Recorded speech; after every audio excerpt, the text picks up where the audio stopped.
Hey friends, and welcome back to Monday Movie Madness with Parrihoff.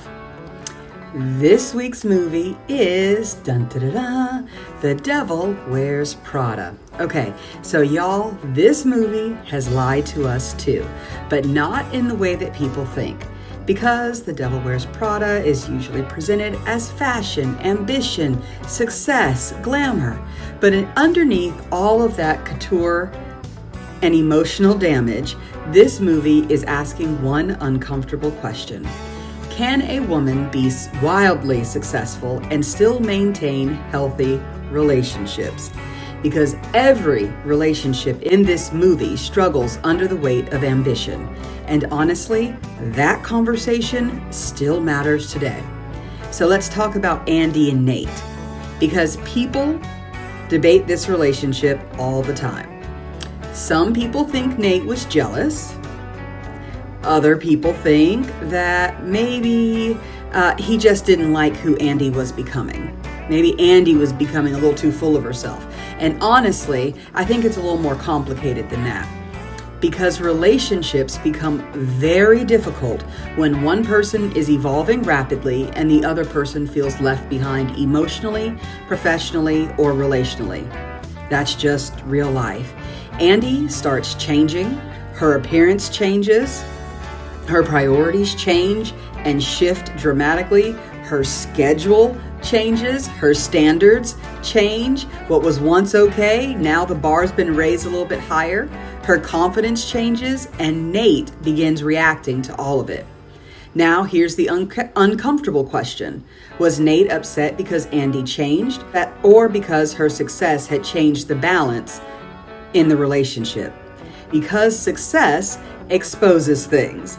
It exposes insecurity, fear, ego, resentment, compatibility, and it is almost impossible to thrive in a relationship with someone who secretly resents your growth. That resentment will eventually show up as criticism, sarcasm, emotional distance, guilt, lack of support, and honestly, some relationships operate under this unspoken rule. We're good just as long as you're not doing better than me. And that's the real conversation people do not like to have, because some people are comfortable with your dreams until your dreams start changing your confidence, opportunities, influence, income, or visibility. A lot of people support your potential until your potential actually starts producing results. The bigger question, who was Andy really? Another thing this movie asks quietly, was Andy becoming fake or becoming more herself? Because everyone keeps saying, you've changed. But let's really talk about it. Sometimes people accuse you of, quote, changing simply because you're evolving. You're exposed to new environments. You want more. Your confidence increases. And your standards shift. People around you become uncomfortable. Now, don't get me wrong, Andy absolutely starts compromising herself, and we see it without spoiling too much. She becomes disconnected, emotionally unavailable, consumed by performance, increasingly willing to sacrifice relationships for approval. But the movie also forces us to ask, would the people around her have supported her growth if it didn't inconvenience them? That's a real question, because everybody loves the dream until the dream requires sacrifice. So if we look at the main character, Miranda Priestly, right? If we look at her, she is powerful, brilliant, respected, influential, but her personal life is falling apart again. And the movie almost frames it as if this was inevitable. Of course her marriage failed. Look how successful she is. That messaging is so important because this movie quietly suggests that women can either have power or intimacy.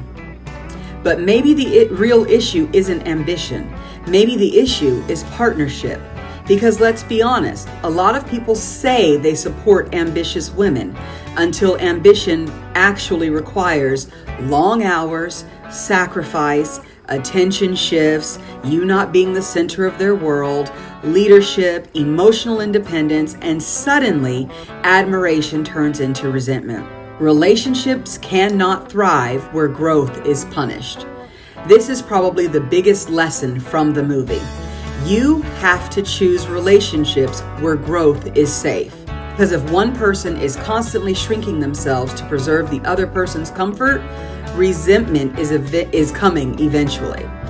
Healthy relationships require adaptability, communication, emotional maturity, support during seasons of growth, and honestly, everybody says they want a successful partner until success changes the relationship dynamic. So, my final thoughts. What makes The Devil Wears Prada so interesting is that it never fully answers the question. It leaves us sitting in the tension between ambition and intimacy, success and identity, growth and connection, purpose and partnership. And maybe that's why this movie still resonates. And that's why I went to go see the second one over the weekend. Because many people, especially women, are trying to figure out, how do I become who I'm meant to be without losing myself or the people I love in the process? And that is the real conversation. Because y'all, these movies have lied to us. All right? Thanks for tuning in, and I'll see you next week at the movies. Ta for now.